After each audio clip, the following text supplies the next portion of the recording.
Hello बच्चों, पिछली video में आपने देखा कि हम कुछ ऑब्जेक्टिव क्वेश्चन कर रहे थे चैप्टर नंबर 3 के, और हम ऑब्जेक्टिव क्वेश्चन नंबर 6 तक कर चुके थे। वीडियो को आगे बढ़ाते हैं, इसी क्रम में हम बात करते हैं बच्चों ऑब्जेक्टिव क्वेश्चन नंबर 7 की। ठीक है ना। देखिए ऑब्जेक्टिव क्वेश्चन नंबर 7 में क्या लिखा हुआ है, एन अल्फा पार्टिकल। बच्चों जो अल्फा पार्टिकल है इसके बारे में आपको कुछ जानकारी दे दें। अल्फा पार्टिकल होता है बच्चों हीलियम का न्यूक्लियस 2He4। देखो मैं 2-3 जानकारी आपको दे दूं, फिर आप उसको है ना ढंग से नोट कर लीजिएगा, बार बार काम में आएगा ये। जैसे एक तो होता है प्रोटॉन ना, प्रोटॉन होता है बच्चों 1H1। कितना आता है 1H1। मास ऑफ प्रोटॉन 1.66 लिख लो, 10 to the power -27 kg। और charge of proton plus 1.6 into 10 to the power -19 coulomb. सबको पता होगा ये तो, ठीक है ना। प्रोटॉन के बाद में बात करें ड्यूट्रॉन ही कर लो, चलो ड्यूट्रॉन। तो ड्यूट्रॉन होता है बच्चों 1H2। अच्छा ये जो लिखा होता है यहां होता है चार्ज और ये होता है ऊपर मास। तो मास देखें इसका 1 है, इसका कितना है 2। तो जो मास ऑफ ड्यूट्रॉन है ध्यान से देखा जाए तो ये हो जाएगा 2 मास ऑफ प्रोटॉन। अरे मास ऑफ प्रोटॉन बने है ना, इसका डबल होके तो आया है ये। तो जो ड्यूट्रॉन का मास है वो प्रोटॉन के मास का डबल हो जाएगा। पूरा सॉल्व कर लेना, 2 into 1.66 10 to the power -27 kg। वो सारी बातें तो आई जाएंगी। और बात करते हैं बच्चों चार्ज ऑफ ड्यूट्रॉन की। तो ड्यूट्रॉन का चार्ज नीचे कितना है 1, यहां भी कितना है 1। ये बिल्कुल चार्ज ऑफ प्रोटॉन के इक्वल है। प्रोटॉन हो गया, ड्यूट्रॉन हो गया। फिर बात करें हम अल्फा पार्टिकल की।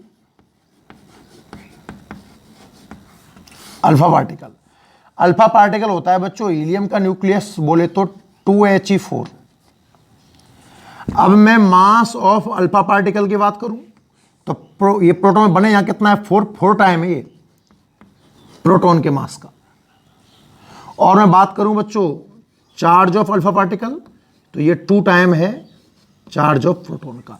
ये सारी जानकारी आपके पास में होनी चाहिए। इस क्वेश्चन के बाद आप इसको ऐसा एक ब्लॉक बनाकर नोट कर लेना। क्लियर है।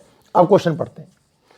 क्वेश्चन नंबर 7 में दिया हुआ है an alpha particle is initially at rest at a point where potential is 70 volt. Alpha particle है वो रेस्ट में है, वहां वोल्टेज कितना है बच्चों 70 volt. It is brought to another point where potential is 50 volt. इसको एक अलग पॉइंट पर ले जाते हैं जहां पोटेंशियल 50 वोल्ट है। What is the gain in the kinetic energy. Kinetic energy कितनी होगी वो हमें निकालना है। सोचिए एक पॉइंट है जिसका पोटेंशियल 70 वोल्ट है, दूसरा पॉइंट है जिसका वोल्टेज कितना है 50 वोल्ट, और जिस चार्ज को लेके जा रहे हो वो अल्फा पार्टिकल है। और अल्फा पार्टिकल का चार्ज बट्टू प्रोटॉन का 2 टाइम होता है। अल्फा का चार्ज प्रोटॉन का 2 टाइम। प्रोटॉन कितना है प्लस ही, इसका कितना होगा +2 ही। ठीक है, हमें काइनेटिक एनर्जी निकालनी है। सिंपल है बिल्कुल। काइनेटिक एनर्जी मतलब वर्क, और 2 पॉइंट दिए हुए हैं तो पोटेंशियल डिफरेंस का एक फॉर्मूला होता है ना, क्या VV - VA is equal to W/Q। यहां से बात करूं अगर मैं W की तो यह आएगा Q VV - VA। तो W ही तो काइनेटिक एनर्जी होगा। पहले वर्क ही रहने दो, चलो फिर देख लेंगे लास्ट में। चार्ज कितना है बच्चों +2E। आप चाहो तो E की जगह 1.6 इंटू 10 to the power -19 जमा सकते हो। बी पॉइंट का पोटेंशियल 50 -70, 50 - 70 -20, तो वर्क आएगा बच्चों माइनस, ये कितना है 2E, और यहां से कितना आएगा 20 वोल्ट। ढंग से मल्टीप्लाई करूं ना तो -40 इलेक्ट्रॉन वोल्ट। ये आंसर इलेक्ट्रॉन वोल्ट में है। अगर जूल में चाहिए तो आपको मल्टीप्लाई कर लेना 1.6 इंटू 10 to the power -19 से। पर आप जानते हो कि काइनेटिक एनर्जी तो ऑलवेज पॉजिटिव आती है, तो काइनेटिक एनर्जी कितनी आएगी 40 इलेक्ट्रॉन वोल्ट। मेरा कहने का मतलब ये हुआ कि अगर हम अल्फा पार्टिकल को एक पॉइंट जहां पोटेंशियल 70 वोल्ट है से दूसरे पॉइंट पर ले जाएं जहां पोटेंशियल 50 वोल्ट है, समझ गए आप। अल्फा पार्टिकल को अगर मैं 70 वोल्ट वाली जगह से 50 वोल्ट पे लेके जाऊं तो जो काइनेटिक एनर्जी में जो गेन होगा, जो चेंज होगा, एक तरीके से बदलाव आएगा, तो कितना आएगा बच्चों? 40 इलेक्ट्रॉन वोल्ट। आप चाहो तो इस आंसर को जूल में भी नोट कर सकते, ठीक है, लिख लो चलो जल्दी से इस क्वेश्चन।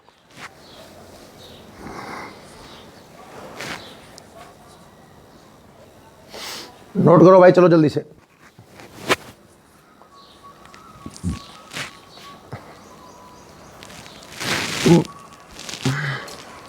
Question number 7। बात करें बच्चों क्वेश्चन नंबर 8 की, सुनना ध्यान से। In an electric field the value of electric field intensity 0, capital E की वैल्यू 0 है। Then the variation of electric potential is such field will be, तो वोल्टेज में क्या परिवर्तन आएगा, ये हमारा क्वेश्चन है। मतलब ये एक ऐसी जगह की बात करवा रहा है आपसे, नोट कर लिया होगा आपने, नहीं किया है तो ये स्क्रीन पॉज कर लीजिए ना और नोट कर लो, मैं साफ कर रहा हूं।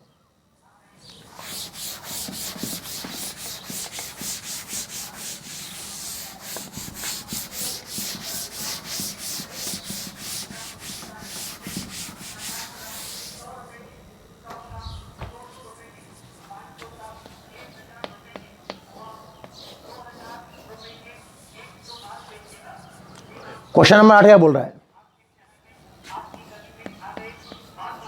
कांस्टेंट है,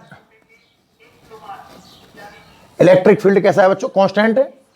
और बी किस तरह से बदलेगा डिस्टेंस के रेस्पेक्ट में, वो हमें निकालना है। तो देखो दो तरीके हैं इसको करने की। आप याद कीजिए स्फेरिकल सेल, अच्छा ई कांस्टेंट है, सॉरी कांस्टेंट क्या दिया इसने, in the electric field the value of electric field intensity 0, 0 दिया है भाई, कांस्टेंट नहीं, वो तो कह रहा हूं मैं। जो इंटेंसिटी ऑफ इलेक्ट्रिक फील्ड है वो है 0 और वोल्टेज किस तरीके से चेंज होगा वो पूछ रहा है। आप याद करें स्फेरिकल सेल है ना, स्फेरिकल सेल के अगर मैं इनसाइड बात करता हूं तो इलेक्ट्रिक फील्ड 0 होता है पर पोटेंशियल कांस्टेंट रहता है सरफेस के रेस्पेक्ट में, जितना सरफेस पे उतना। मतलब अगर कोई ऐसी जगह है जहां इंटेंसिटी ऑफ इलेक्ट्रिक फील्ड 0 है तो बच्चों वहां वोल्टेज डिस्टेंस के रेस्पेक्ट में कांस्टेंट रहेगा, वो कभी भी चेंज नहीं होगा। कैसे फॉर्मूला, एक फॉर्मूला भी है इसका, वो याद कर लो। क्या फॉर्मूला है? E is equal to minus dV upon dr, ये याद कर लो। तो जमाना E की वैल्यू कितनी आई है? 0, 0 is equal to minus dV upon dr, dV upon dr is equal to 0। ये लाइन क्या कह रही है कि जब b को डिफरेंशिएट कर रहे हो विद रेस्पेक्ट टू r तो वो कितना आ रहा है? 0। और डिफरेंशिएशन 0 कब आ सकता है? जब क्या हो? कांस्टेंट। इसका मतलब जो वोल्टेज है दैट इज कांस्टेंट, मतलब वोल्टेज चेंज नहीं होगा, वोल्टेज कैसा बना रहेगा बच्चों? कांस्टेंट बना रहेगा, ठीक है ना। नोट करो चलो इसको। Question number 8,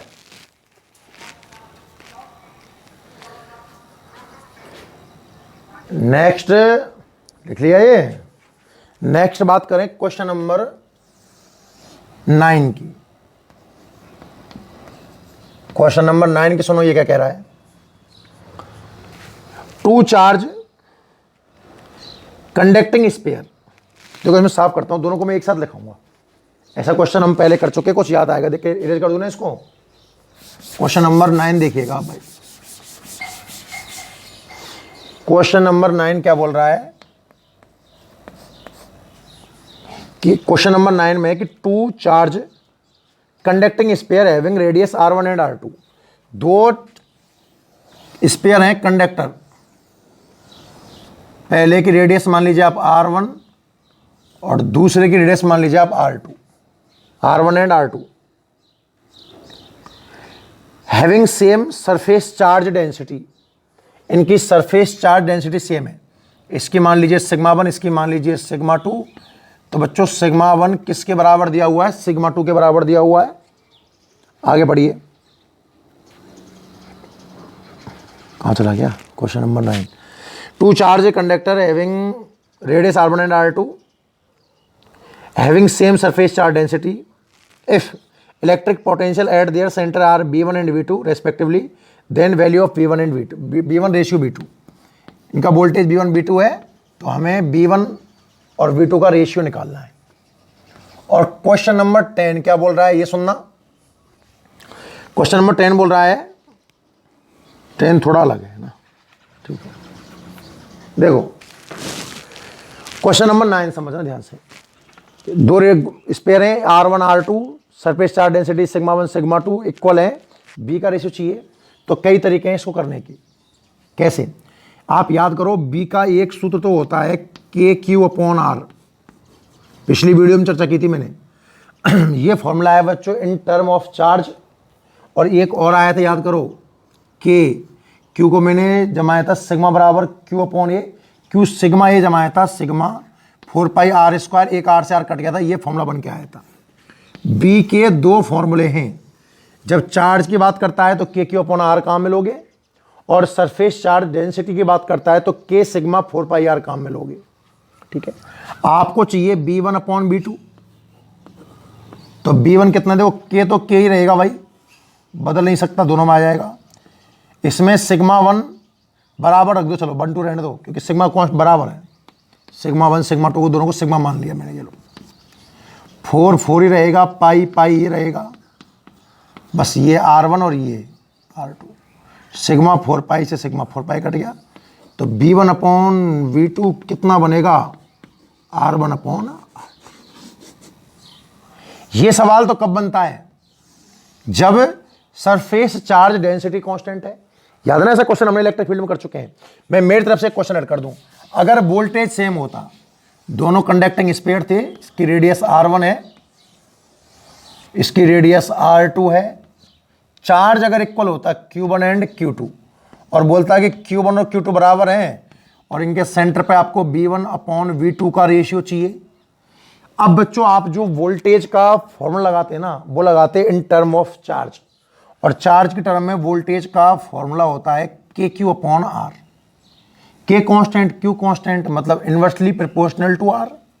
now B1/V2 is equal to R2/R। कहानी समझ में आई। अभी तो आंसर आया है R1/R2, कब, जब सरफेस चार्ज डेंसिटी कांस्टेंट है, और अगर चार्ज कांस्टेंट होता तो आंसर आता R2/R1। समझ में आया, नोट करो जल्दी, चलो जल्दी करो। ये है हमारा क्वेश्चन नंबर 9। इस वाले में तो मैं लिख दूं सरफेस चार्ज डेंसिटी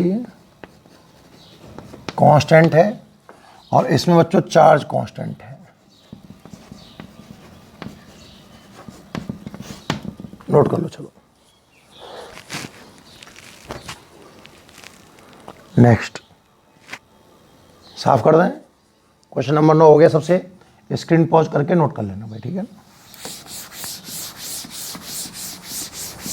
आगे देखिएगा,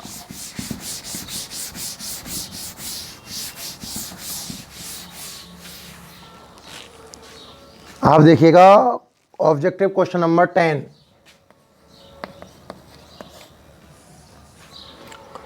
the potential function of an electric field is defined by, आपको वोल्टेज दिया हुआ है V is equal to -5x + 3y + √15z।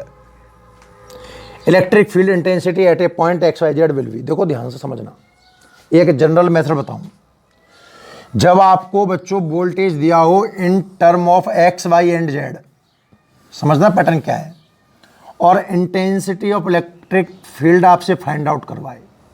ये जो मेथड सिखाने वाला हूं ये कब लगेगा, जब आपको पोटेंशियल तो गिवन हो इन term of x, y and z, और वो बात करवाए कि इंटेंसिटी ऑफ इलेक्ट्रिक फील्ड कितनी होगी, कैसे निकालोगे। सुनना ध्यान से। तो एक फॉर्मूला लागू होता है कि intensity of electric field E vector is equal to minus, हमें बच्चों पार्शियली डिफरेंशिएशन करना होता है। एक तो सिंपल डिफरेंशिएशन होता है, डी लगाते हैं, और एक होता है पार्शियली डिफरेंशिएशन। पार्शियली डिफरेंशिएशन कैसे, ये सिंबल है ऐसा सिग्मा टाइप में, del V upon del X. आप एक्स के रेस्पेक्ट में पार्शियली डिफरेंशिएशन कर लोगे, कैसे करेंगे बताऊंगा। उसमें तो आप आई कैप जोड़ देना, फिर आप बाई के रेस्पेक्ट में पार्शियली डिफरेंशिएट कर लोगे, उसमें जे कैप लगा दोगे, और फिर आप जेड के रेस्पेक्ट में पार्शियल डिफरेंशिएट कर लोगे, उसमें आप के कैप लगा दोगे। ये आपको फॉर्मूला याद हो जाना चाहिए बच्चों। ये फॉर्मूला कब लागू होगा, अब ये समझ में आया ना आपको, कि जब आपको पोटेंशियल गिवन हो, अच्छे से समझ लेना, जब आपको पोटेंशियल गिवन हो इन term of x by and Z, और आपसे पूछे कि इंटेंसिटी ऑफ इलेक्ट्रिक फील्ड कितना होगा, तो जब आपको पोटेंशियल गिवन है, इंटेंसिटी इलेक्ट्रिक फील्ड पूछ रहा है, तो ये फॉर्मूला अप्लाई किया जाएगा। E vector is equal to minus B का एक्स के रेस्पेक्ट में पार्शियल डिफरेंशिएशन करोगे आई कैप, फिर बाई का जेड का। पार्शियली डिफरेंशिएशन करते कैसे हैं, del B upon del X करना है। तो इसका तरीका ये है, -5x इनको अलग अलग सबको लिख दो, ये तो सिंपल तरीका है ना बच्चों। जब आप x के रेस्पेक्ट में डिफरेंशिएट कर रहे हो, partially differentiation with respect to x, तो बाकी की टर्म में कांस्टेंट की तरह बिहेव करेंगी। अगर आप x के रेस्पेक्ट में कर रहे हो तो बाई और जेड को आपको कांस्टेंट मानना होगा। करके देखना, -5x करेंगे तो -5 आएगा, x का तो x के रेस्पेक्ट में 1 हो जाएगा, 1 से मल्टीप्लाई करने पर कोई फर्क पड़ेगा नहीं। x के रेस्पेक्ट कर रहा हूं तो बाई कांस्टेंट है, 3 भी कांस्टेंट है, पूरे कांस्टेंट का 0, जेड भी कांस्टेंट है, √15 ऑलरेडी कांस्टेंट है, 0 केवल कितना आएगा -5। नहीं समझ में आया, और आगे देखो। अब आपको बच्चों इसको बाई के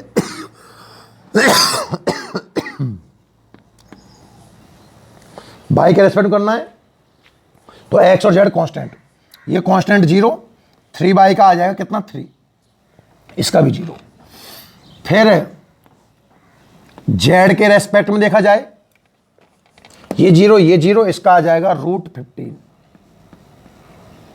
सही है, इन तीनों आंकड़ों को उठा के ऊपर पुट कर दीजिए, तो जो ई वेक्टर निकल कर के आएगा वो आएगा माइनस कितना, del B upon del X कितना है, -5 I cap +3 J cap plus √15 K cap. Bracket अगर खोला जाए तो E vector equal to 5 I cap -3 J cap -√15 K cap. तो जो इसका मैग्नीट्यूड निकल करके आएगा ई का, वो आएगा √5 का 25 -3 का 9 और √15 का 15। 25 और 15 कितना हो गया, 40, 49 का आएगा 7। तो जो आंसर निकल करके आ रहा है ई का, वो कितना निकल के आया बच्चों, 7 निकल करके आएगा। देखना क्वेश्चन नंबर 10, बिल्कुल option number D is right answer. Note कर लीजिए, पैटर्न समझ में आ गया सबको। मेन बात है बच्चों पैटर्न की ना, पैटर्न आपको समझ में आना चाहिए। क्लियर, ये आपका ऑब्जेक्टिव क्वेश्चन नंबर 10 है। बात करें क्वेश्चन नंबर 11 की, लिख लेना फिर बाद में स्क्रीन पॉज करके 11 देख लीजिए। क्वेश्चन नंबर 11 बोल रहा है कि a unit positive charge Q is rotated in a circular path of radius R, work done will be. देखो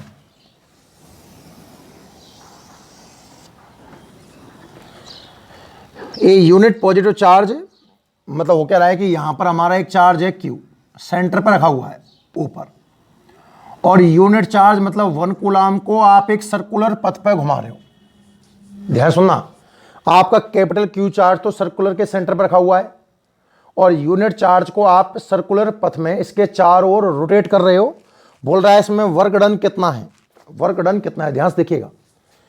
तो बच्चों 2 पॉइंट ले लो आप कहीं भी, एक पॉइंट तो ए मान लिया और यहां कहीं भी एक पॉइंट आप बी मान लीजिए। ठीक है ना। तो देखो जितनी डिस्टेंस ए की होगी ओ से, उतनी ही डिस्टेंस बी की होगी ओ से। रेडियस के इक्वल तो होगी भाई, डिस्टेंस इक्वल है। ए के लिए भी चार्ज यहां क्यू है और बी के लिए भी चार्ज यहां कितना है, क्यू है। चार्ज इक्वल है, कहने का मतलब जितना पोटेंशियल ए पर होगा उतना ही पोटेंशियल बी पर होगा। ध्यान से देखो, अरे पोटेंशियल का फॉर्मूला होता है के क्यू अपॉन आर। के ऑलरेडी कांस्टेंट है, चार्ज ए और बी दोनों के लिए कॉमन हो गया क्यू, और रेडियस डिस्टेंस जितनी ए की है ओ से उतनी ही बी की है ओ से। तो ए का पोटेंशियल बी का पोटेंशियल कैसा हो गया, सेम। अब आप यूनिट चार्ज को मान लो ए से बी लेके जा रहे हो, कितना वर्क डन होगा। तो आपने एक फॉर्मूला पढ़ा है कि V B minus V A is equal to W upon Q. Work done चाहिए, W is equal to Q B B minus B A. ध्यान से देखो ये ब्रैकेट जीरो आएगा। अरे बी ए बी बराबर हैं तो बराबर है, तो जीरो जीरो से मल्टीप्लाई करूंगा तो वर्क डन कितना आएगा, जीरो। खेल खत्म। एक तरीका। दूसरा ओरली सुनना, आपने इसको रोटेट किया है सर्कुलर पाथ में, पॉइंट चार्ज सेंटर पर रखा हुआ है। तो जब पॉइंट चार्ज सेंटर पर रखा होता है ना, तो सर्कुलर पाथ इक्विपोटेंशियल सरफेस की तरह बिहेव करता है। पता है ना आपको, जब मैंने आपको इक्विपोटेंशियल सरफेस पढ़ाया था तो मैंने बताया था कि पॉइंट चार्ज के लिए इक्विपोटेंशियल सरफेस कैसा होता है, सर्कुलर पाथ होता है। और इक्विपोटेंशियल सरफेस पर किसी चार्ज को एक पॉइंट से दूसरे पॉइंट तक ले जाने में वर्क डन कितना आता है, जीरो। इसलिए वर्क डन कितना आएगा, इसमें जीरो आएगा। नोट करो चलो जल्दी से। Question number 11,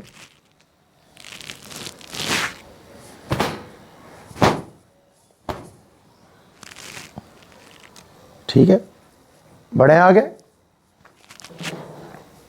next, screen pause कर लेना और लिख लो भाई।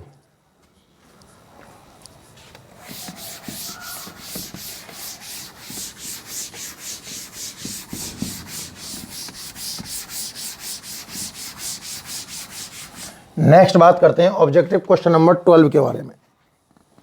11 हो गया ना। क्वेश्चन नंबर 12 क्या बोल रहा है, पढ़िए। If an electron is move towards another electron then electric potential energy of a system will be. Question क्या बोल रहा है कि हमने एक इलेक्ट्रॉन को, यहां पर इलेक्ट्रॉन है मतलब माइनस ही चार्ज है, यहां इलेक्ट्रॉन है माइनस ही चार्ज है, डिस्टेंस कितनी मान लें, आर। तो इस सिस्टम की जो पोटेंशियल एनर्जी है वो कितनी आएगी, याद है ना। Charge Q1 Q2 R distance पर हो तो पोटेंशियल एनर्जी होती है K Q1 Q2 upon R। क्योंकि पोटेंशियल एनर्जी एक स्केलर क्वांटिटी है तो हम चार्ज को विद साइन पुट करते हैं। इस सिस्टम की पोटेंशियल एनर्जी आएगी K Q1 Q2 upon R। तो जो पोटेंशियल एनर्जी निकल के आएगी वो आएगी K E square upon R। K constant E constant, तो potential energy inversely proportional to R।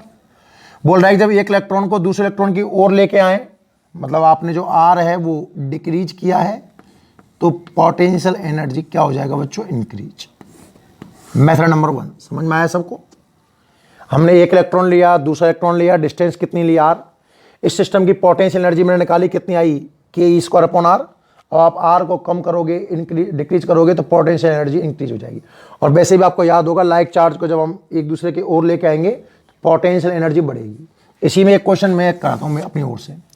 Suppose यहां तो इलेक्ट्रॉन होता पर दूसरा प्रोटॉन होता, अब आप पास लाते तो देखो क्या होता, ध्यान से देखना। बात करें सिस्टम की पोटेंशियल एनर्जी की तो यह आता K Q1 Q2 upon R। तो पोटेंशियल एनर्जी निकल के आती minus K E square upon R। अब पोटेंशियल एनर्जी जो है ना वो -1 अपॉन R के प्रोपोर्शनल है। अगर अब आप R कम करते तो नेगेटिव में तो कम करने का मतलब पोटेंशियल एनर्जी अब तो घटेगी, नॉर्मली बढ़ती, पर नेगेटिव में बढ़ने का मतलब क्या होता है, घटना। याद रखिएगा। वैसे आपको मैंने थ्योरी में पॉइंट लिखाया है कि लाइक चार्ज को पास लाएं और अनलाइक को दूर ले जाए तो पोटेंशियल बढ़ती है। तो लाइक को पास लाए तो बढ़ेगी और अनलाइक को पास लाएंगे तो घटेगी, ना कि बढ़ेगी। याद रखिएगा भाई इस बात को, नोट करें जल्दी से आप। चलो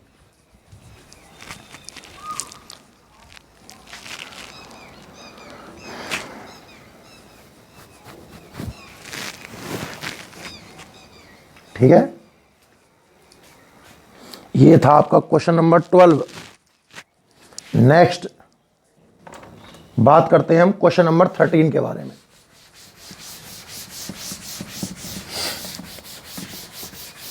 क्वेश्चन नंबर 13 देखिए बच्चों क्या कहता है। बोल रहा है कि 1000 small drop of water having charge Q on each form a big drop. If radius of a small drop is small r, then the ratio of potential on big drop to small drop। देखो वो कह रहा है कि हमारे पास 1000 small drops हैं जिनको मिला करके मैं एक बड़ी ड्रॉप बना रहा हूं। बच्चों देखो ध्यान से देखना, एक कॉन्सेप्ट सिखाऊं आपको।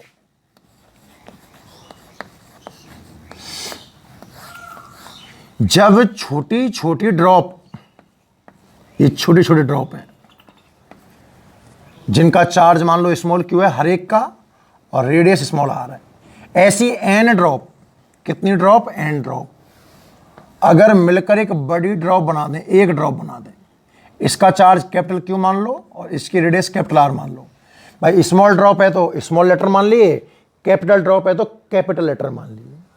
जब बच्चों स्मॉल ड्रॉप मिलकर एक कैपिटल ड्रॉप का निर्माण करती हैं, बनाती हैं, तो आपने पढ़ा होगा, 10th क्लास में पढ़ा होगा कि अगर आप एक सिलेंडर को पिघलाकर स्पेयर बना रहे हो तो volume of cylinder is equal to volume of sphere, पढ़ा है ना आपने। अगर हम एक शेप से दूसरी शेप बनाएं उसी मटेरियल से, मान लीजिए मेरे पास कोई सिलेंडर शेप है, उसको मैं पिघला करके और एक स्पेयर बना दूं, तो दोनों कंडीशन में वॉल्यूम क्या होता है, इक्वल। समझना आप इस बात को। मैं एन स्मॉल ड्रॉप से एक बड़ी ड्रॉप बना रहा हूं तो एन स्मॉल ड्रॉप का वॉल्यूम और इस बिग ड्रॉप का वॉल्यूम दोनों इक्वल होने चाहिए। कैसे? एन स्मॉल ड्रॉप का वॉल्यूम, जो ड्रॉप होती है वो सरफेस टेंशन की वजह से स्पेयर होती है, और स्पेयर का वॉल्यूम होता है 4/3 पाई आर क्यू। ये तो हो गया बच्चों एन स्मॉल ड्रॉप का वॉल्यूम इज इक्वल टू 1, एक ही है ये तो 1 into 4/3 pi capital R Q. 4/3 पाई ने 4/3 पाई को मार दिया तो यहां से आया N R Q is equal to capital R Q. तो जो कैपिटल आर निकल के आ रहा है ना वो आएगा एन की पावर 1/3 इंटू स्मॉल आर। अच्छे से याद कर लेना, जो बिग ड्रॉप है उसकी रेडियस स्मॉल ड्रॉप की रेडियस की एन की पावर 1/3 टाइम होगी, ठीक है ना। बात करें हम चार्ज की तो ये हो जाएगा एन क्यू। अरे क्यू क्यू की अगर 2 ड्रॉप को आप ऐड करोगे तो 2Q, 3 करोगे तो 3Q, एन किया है तो कितना आ गया N Q. N small drop मिलकर अगर एक बिग ड्रॉप बनाती हैं तो रेडियस एन की पावर 1/3 टाइम हो जाती है और चार्ज एन टाइम हो जाता है। बात करें अब थोड़ी देर के लिए वोल्टेज की, ये जो रिजल्ट है आपको याद रह जाए तो बहुत अच्छी बात है। स्मॉल जो ड्रॉप है इसका वोल्टेज आप स्मॉल बी मान लीजिए, के क्यू अपॉन स्मॉल आर, और जो बड़ी ड्रॉप है इसका आप बड़ा भी मान लीजिए, के क्यू अपॉन कैपिटल आर। समझ में आया? तो V इज इक्वल टू के, क्या मैं कैपिटल क्यू की जगह N into small Q put कर सकता हूं और कैपिटल आर की जगह एन की पावर 1/3 इंटू स्मॉल आर कर सकता हूं। थोड़ा आगे बढ़ाऊं तो V इज इक्वल टू, ध्यान से देखो, इसको देखना, ऊपर n की पावर 1 है और नीचे से n की पावर 1/3 जाएगा, ऊपर तो माइनस का हो जाएगा 1/3।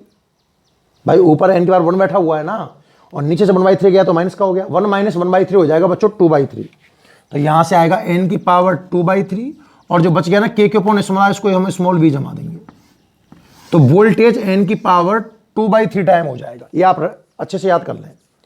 अगर आप स्मॉल ड्रॉप मिलाकर एक बिग ड्रॉप बनाते हो तो रेडियस n की पावर 1/3 टाइम होगी, चार्ज n टाइम होगा और वोल्टेज बच्चों n की पावर 2/3 टाइम होगा। ये समझ में आया? अब करेंगे हम हमारा क्वेश्चन अगला जो भी है, question number 13, objective question number 13। ये कॉन्सेप्ट आप नोट कर लीजिएगा साइड में, है ना। बोल रहा है कि हमारे पास जो ड्रॉप हैं वो हैं 1000, बड़ी ड्रॉप बनाई गई है, हमें रेशियो निकालना है किसका, कहाँ गया question, if radius of small then the ratio of potential of on big drop to small drop. आप जानते हो बच्चों, जो बड़ी ड्रॉप का पोटेंशियल है वो n की पावर 2/3 टाइम होगा स्मॉल ड्रॉप के पोटेंशियल का। ठीक है, तो v is equal to n कितना है 1000 की power 2/3 small v। v is equal to, देखो भैया 1000 की पावर 1/3 को सोल्व करूंगा 10 आएगा, 2/3 है, इसको 2/2 को हटा दो एक तरीके से 1/3। देखो अब तो 1000 की पावर 1/3 कितना आएगा 10, और 10 का फिर स्क्वायर करना होगा तो कितना आएगा 100। तो जो बड़ी बूंद का पोटेंशियल है और उसका रेशियो अगर छोटी बूंद से देखना है तो ये आएगा 100:1, 100:1। ये हमारा ऑब्जेक्टिव क्वेश्चन नंबर 13 है। क्लियर है यहां तक? समझ में आ गया? नोट कर लीजिए इसको, क्वेश्चन नंबर 13 को नोट कर लीजिए। ठीक है, स्क्रीन वगैरह पॉज करो, ढंग से सुंदर लिखो। ठीक, पॉज करके लिख लेना भाई। हम आगे बढ़ते हैं, ठीक है ना, साफ करते हैं इसको।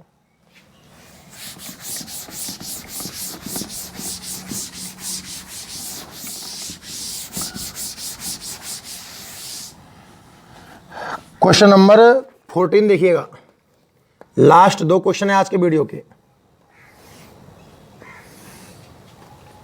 ये कंडीशन बनी हुई है, यहां है +40 कूलाम, यहां पर है -40 कूलाम।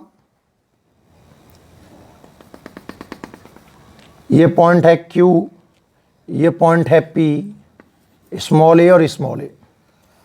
ठीक है, बोल रहा है work done in moving 1 coulomb charge from P to Q as shown in figure.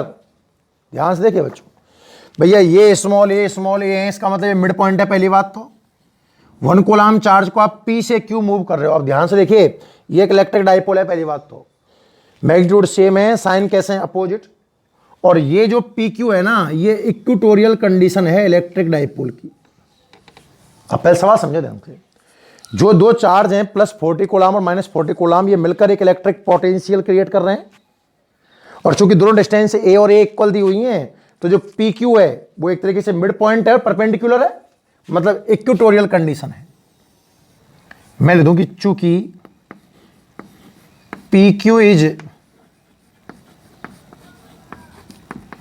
Equatorial of an electric dipole, electric dipole. रही बात वर्क डन की, तो V is equal to W/Q होता है, तो यहां से W इज इक्वल टू कितना आएगा QV। और आप जानते हो इक्वेटोरियल कंडीशन पर जो पोटेंशियल है वो कितना आएगा 0। जैसे इसको 0 से मल्टीप्लाई करूंगा तो वर्क डन कितना आ जाएगा 0। अगर आपको किसी चार्ज को P से Q मूव करवाना है तो उस प्रोसेस में वर्क डन कितना आएगा 0 आएगा। कोई पूछे क्यों, तो बोल देना भैया ये इक्वेटोरियल कंडीशन है डाइपोल की, और इक्वेटोरियल कंडीशन पर पोटेंशियल कितना आता है 0, इसलिए यहां पर वर्क डन कितना रहा होगा 0 रहा होगा। क्लियर? एक क्वेश्चन और देख लीजिए लास्ट आज के लिए, फिर आप स्क्रीन पॉज करके आराम से लिख लेना। Question number 15, 64 spherical drop of mercury each having potential 10 volt. जो ड्रॉप दी हुई हैं वो दी हुई हैं 64, और स्मॉल ड्रॉप का जो पोटेंशियल है वो है 10 वोल्ट। क्लियर है ना? एक बड़ी ड्रॉप बना रही है, potential at the surface of big drop. बड़ी ड्रॉप का पोटेंशियल क्या होगा, तो अभी एक फॉर्मूला याद कराया था, बड़ी ड्रॉप का पोटेंशियल n की पावर 2/3 टाइम होगा स्मॉल ड्रॉप के पोटेंशियल की। तो V इज इक्वल टू 64 की पावर 2/3, और स्मॉल v कितना है 10। तो 64 की पावर 1/3 सॉल्व कर लो, कितना आएगा 4 का स्क्वायर कितना आएगा 16 मल्टीप्लाई बाई 10। तो जो बड़ी ड्रॉप का वोल्टेज आएगा वो आएगा बच्चों 160 वोल्ट। क्लियर है? तो उम्मीद है यहां तक आपको समझ में आ गया होगा। स्क्रीन पॉज करके नोट कर लो, ये आपके होते हैं ऑब्जेक्टिव क्वेश्चंस। नेक्स्ट जो हमारी वीडियो होगी उसमें हम इसके शॉर्ट क्वेश्चंस की बात करेंगे। ठीक है बच्चों, थैंक यू।